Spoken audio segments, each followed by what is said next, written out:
ఇవాళ క్యాబినెట్లో చెప్పిస్తారట మన మంత్రులతో ఏమని పార్టీ పరంగా ఇచ్చుకుందాం 42% అని చెప్పి. ఆడేమైంది బీహార్లో నితీష్ కుమార్ని బీసీలు ఎందుకు నమ్మిరాడా? కులగణన చేసి లెక్కలు బయట పెట్టిండాడా. నీకు దమ్ముంటే ముఖ్యమంత్రి రేవంత్ రెడ్డి గారు మీ ప్రభుత్వానికి కానీ మీకు కానీ దమ్ముంటే ఇగో చూడు, ఇది బీహార్ క్యాస్ట్ సర్వే, ఇది బీహార్కి సంబంధించినటువంటి క్యాస్ట్ సర్వేలో లెక్కలు ఎట్లా తీసిరో చూడండి. ఇగో షెడ్యూల్ క్యాస్ట్ ఎంత, ఫార్వర్డ్ క్యాస్ట్ ఎంత, షెడ్యూల్ ట్రైబ్స్ ఎంత, బీసీలు ఎంత, ఎక్స్ట్రీమ్లీ బ్యాక్వర్డ్ క్లాసెస్ ఎంత, ఇది చెప్తూ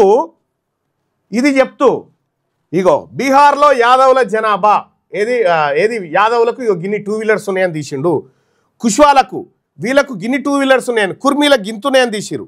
ఇగో ఎన్ని ట్రాక్టర్లు ఉన్నాయి యాదవులకు అని తీసిరు, కుర్మీకి ఎంత, బ్రాహ్మణులకు ఎంత, రాజ్పుతులకు ఎంత, బనియాలకు ఎంత, కాయస్తులకు ఎంత, ఈ లెక్కలు ఇగో ఈ లెక్కలు నీకు దమ్ముంటే తెలంగాణ రాష్ట్రం ఈ లెక్కలు చూపెట్టు. ఈ లెక్కలు ఇగో బీసీలు ఉన్నారు కదా తెలంగాణ రాష్ట్రంలో, ఇగో సర్వే రిపోర్ట్, ఇది ఏది మన బీహార్ రాష్ట్రంలో సర్వే రిపోర్ట్ చూడు. ఇగో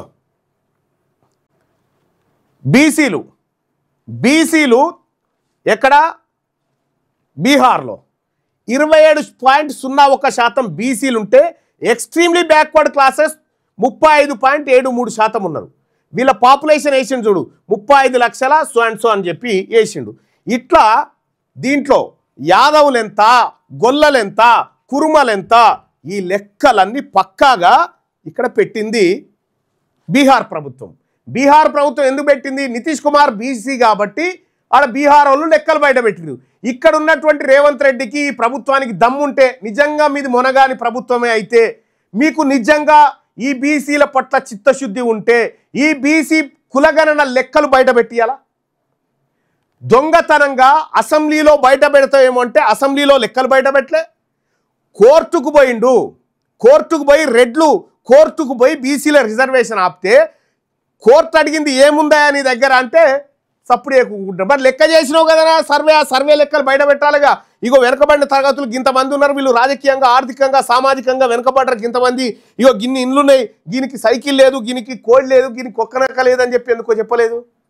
ఇప్పటి వరకు కోర్టుకు సాక్ష్యాధారాలు ఇవ్వాలన్నటువంటి దొంగ ప్రభుత్వం ఈ ప్రభుత్వం. దొంగ ప్రభుత్వం ఎందుకు ఇస్తలేదు లెక్కలు అని అంటే, ఈ లెక్కలన్నీ ఇచ్చిన తర్వాత బీసీలు మేల్కొంటారు, బీసీలు మేల్కొని మమ్మల్ని ముడ్డి మీద అంటారు అనేది వీళ్ళ భయం, అప్పర్ క్యాస్ట్ భయం. మిమ్మల్ని మీరు పెట్టినా తప్పది, మీకు ఆ బాధ, పెట్టకపోయినా తప్పది, కాకపోతే కొద్దిగా వెనక ముందు గంతే. ఇవాళ కులగణన చేసినటువంటి రిపోర్టు ఎందుకు దాచిపెట్టినో రేవంత్ రెడ్డి గారు నేను అడుగుతా ఉన్నా. ముఖ్యమంత్రి కదా, నేను ఒక ఎమ్మెల్సీని, నేను కులగణన లెక్కలు అడిగితే ఇప్పటి వరకు ఈ దొంగ ప్రభుత్వం కులగణన లెక్కలు ఇస్తలేదు. ఇలా కొత్త ఏం కాదు, మీరు 2011లో క్యాస్ట్ సెన్సస్తో పాటు కులగణన కూడా చేసిరు, కానీ ఆ లెక్కలు దాచిపెట్టిర్రు మీ కేంద్ర ప్రభుత్వం అప్పట్లో UPA 2 సర్కారు.